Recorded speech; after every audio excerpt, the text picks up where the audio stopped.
आशा करता हूँ आप सब बहुत अच्छे होंगे। मेरा नाम है सिद्धांत अग्निहोत्री। स्टडी ग्लोस पे आपका बहुत बहुत स्वागत है। सर आ गए ना पीपीटी पे हैं? 2 दिन करके अब पीपीटी पे आ गए। हंसो नहीं ज्यादा। मैं ट्रैवल कर रहा हूँ इसीलिए। अब जब ट्रैवल करूंगा तो पूरा डिजिटल बोर्ड थोड़ी ना उठा के ले जाऊंगा। तो जब भी मैं ट्रैवल करूंगा तो पीपीटी पे ही आपको लेक्चर्स देखने को मिलेंगे। ऐसे तो सारे के सारे लेक्चर्स या तो एनिमेटेड होंगे या फिर स्मार्ट बोर्ड पे ही होंगे। तो कल से, कल नहीं मतलब आज, कल फिर स्मार्ट बोर्ड और परसों फिर मुझे कहीं जाना है। तो आज और परसों पीपीटी फॉर्म में ही आएगा। तो हम यूट्यूब को मतलब एजुकेशन के एकदम डायनेमिक्स ही बदलने वाले हैं। जज्बात बदल दिए एक वक्त में ही। तो आज हम बात करेंगे टाइम्स ऑफ इंडिया की बेहतरीन एडिटोरियल की। ठीक है, यहाँ ये ए के रे ने लिखा है। लिखा मतलब उन्होंने ये बात बताई थी, 2004 में इनका देहांत हुआ था, जो कि जॉइंट सेक्रेटरी थे पाकिस्तान के, है ना। और ये लिंक थे एक तरीके से पाकिस्तान और भारत सरकार के। तो हम बात करेंगे इनकी, क्योंकि ये ओनली सिविलियन थे जब 1971 में पाकिस्तान का सरेंडर हुआ, तो ये प्रेजेंट थे। तो इनकी बेटी ने कुछ बताया है। इनकी बेटी ने यह बताया है कि जब इंडियन ऑफिसर्स ने पाकिस्तान जनरल को लिंचिंग से रोका, ये पूरी की पूरी कहानी बताई है। तो चलिए आगे बढ़ते हैं। तो सबसे पहले तो आगे क्या बढ़ते हैं, यहीं पे लिख लिख के बताऊंगा मैं। तो सुबह 11 बजे 16 दिसंबर 1971, ये डेट कोई नहीं भूल सकता। क्यों नहीं भूल सकता? क्योंकि इस दिन पाकिस्तान ने सरेंडर किया। यस, 3 दिसंबर को ये युद्ध शुरू हुआ और 16 दिसंबर को बधाई हो बांग्लादेश हुआ है। तो आपको पता ही, हमारे लेफ्टिनेंट जनरल जगजीत सिंह अरोड़ा ये भारत की तरफ से प्रेजेंट थे। He was on the line और इन्होंने कॉल किया और यहां पे एकेरे को बोला कि क्या तुम्हारे पास वो पेपर रेडी है? मैंने कहा हाँ बिल्कुल। तो अपना नया सूट पहन लो और दमदम एयरपोर्ट पे मुझे 2 बजे मिलो, दोपहर 2 बजे। तो मैंने बोला सर ये पक्का है ना? उन्होंने कहा हाँ बिल्कुल पक्का है। ये शाम 4 बजे होने वाला है। सरेंडर की बात थी, पाकिस्तानी जनरल सरेंडर शाम 4 बजे करेंगे।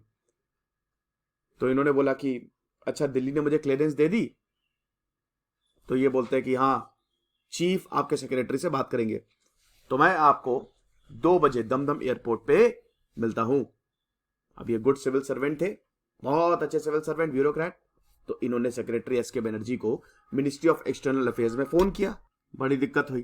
देखिए आज 16 दिसंबर है ना, तो आज 2 बड़ी चीजें हो रही हैं। आज तो एक तो बांग्लादेश, इंडिया ने जो बांग्लादेश को लिबरेट किया, आज तो एक तो उसकी एनिवर्सरी है। और दूसरी चीज, आज स्पाइडरमैन नो वे होम भी रिलीज हो रही है। मेरा भी फर्स्ट डे फर्स्ट शो है, मुझे भी अभी जाना ही है देखने। बट एनीवे, तो मैं आपको बता रहा हूं कि आज 16 दिसंबर को एनिवर्सरी है, ठीक है ना। तो भारत ने जो बांग्लादेश को लिबरेट किया, आज उसकी एनिवर्सरी है। तो इसीलिए हम ये एक ट्रिब्यूट दे रहे हैं हमारे इंडियन आर्मी को कि क्या जबरदस्त काम किया। ओके, तो उसके बाद तो इन्होंने मतलब जब जो हमारे सेक्रेटरी थे एस के बनर्जी, उन्होंने बोला कि हाँ गो अहेड, सारी तैयारी हो गई है और जाके अब अपना काम करो। उसके बाद फिर कुछ इंस्ट्रक्शंस थे मेरे ऑफिसर्स को और फिर मैं एयरपोर्ट जाने के लिए रेडी था। मैंने अपने कुलीग से बात की जिनका नाम था अरुंधति घोष। उनसे बोला कि यार मेरी बीवी को फोन करो और बता दो कि मैं ढाका निकल रहा हूं। I am off to Dhaka, क्योंकि वहां पे सरेंडर होना था। तो उन्होंने बोला कि अरे यार तुम उसकी चिंता मत करो, तुम निकलो, वो बहुत समझदार है। फिर हम दमदम एयरपोर्ट पहुंचे 2 बजे और उसके बाद इंडियन एयरफोर्स का जो जहाज था HS-748, उसमें HC धवन सर थे जो कि पर्सनली इन कमांड थे और हम पहुंचे ढाका। फ्लाइट भी काफी इवेंटफुल थी। अब बात यह है कि सारे के सारे पाकिस्तानी परेशान तो थे ही, लेकिन हम सबको पता चल रहा था कि हमने कितनी बड़ी जीत हासिल की है। हम पद्मा रिवर के ऊपर से उड़े और जैसे जैसे मुड़ते जा रहे थे बादल थोड़े से गहरे होते जा रहे थे, लेकिन बाद में पता चला वो बादल नहीं था, वो युद्ध का धुआं था। It was smoke in the air. हम फिर ढाका पहुंचे।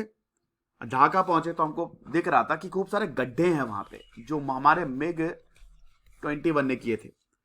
सबसे पहले जो हमको ग्रीट किए वो थे मेजर जनरल JFR जेकब, जो कि चीफ थे ईस्टर्न कमांड, जो कि बहुत पहले ही आ गए थे हमसे। मुझे बहुत अच्छा लगा मेजर जनरल गंधर्व नागरा को देख के, जो कि मेरे कोर्स मेट थे NDC में, नेशनल डिफेंस कॉलेज। उसके बाद आए लेफ्टिनेंट जनरल पाकिस्तान के AAK Niazi, commander of the Pakistani forces, जिन्होंने हल्का सा परफ्यूम लगाया गया था और बहुत ही दुखी लग रहे थे। हम कार में बैठे और उसके बाद रामना मैदान गए। हम रामना मैदान गए जहां पे छोटी सी टेबल और कुछ चेयर्स जो हैं वो लगाई गई थी। एक प्रॉब्लम थी कि भाई बांग्लादेशी गवर्नमेंट को कौन रिप्रेजेंट करेगा। भाई 3 battalion commanders, lieutenant colonel Shafiullah, Khalid Musharraf या जिया और रहमान, इनमें से कौन? इनको अलग अलग जगह पे थे तीनों, इनको एयरलिफ्ट करके यहां पे लाना पड़ेगा। तो फिर चॉइस जो थी वो हमारी आर्म्ड फोर्सेस पे थी। ग्रुप कैप्टन AK खोंडकर, जो कि उस समय जो BAF बनी थी, बांग्लादेश एयरफोर्स, उसके नए चीफ बने थे, उनकी यूनिफॉर्म रेडी नहीं थी तो वो हमारे साथ उड़े। मैदान में हम देखते हैं कि 300 के करीब ट्रूप्स थे और पाकिस्तानी फोर्सेस लगभग 3000 के करीब थी और ज्यादा स्पेक्टेटर्स नहीं थे। फिर उसके बाद नियाजी ने वही सरेंडर इंस्ट्रूमेंट साइन किया। उन्होंने साइड ऑन अपना ऐसे लिया, उसके बाद अपना सैमरॉन हटाया, बेल्ट, और उसके बाद रोने लगे वो साइन करते करते। एक अमेरिकन फीमेल जर्नलिस्ट थी जिन्होंने कराची से लिखा कि जब टाइगर नियाजी का टैंक रोल होता है, इंडियंस जो थे, Indians they will run for their lifes, they will run for their lifes. ये एक अमेरिकन फीमेल जर्नलिस्ट ने लिखा था कराची से कि जब नियाजी अपना टैंक चलाते हैं, भारत जान बचा के भागता है। तो एकदम से क्राउड में किसी ने चिल्ला दिया, दैट्स साला नियाजी, ये है साला नियाजी। नागरा और मैं और बाकी और बहुत सारे लोग नियाजी के इर्द गिर्द चेन बना ली, क्योंकि ये जो कमेंट था वो साला नियाजी, अब यहां पे दिक्कत हो गई। नियाजी को लिंच किया जा सकता था, तो किसी तरीके से लोगों से बचते बचाते हुए इन्होंने जीप में डाला और फिर तुरंत ही कैंटोनमेंट की तरफ भागे। हमको नियाजी को प्रोटेक्ट करना था क्योंकि अब वो प्रिजनर ऑफ वॉर थे।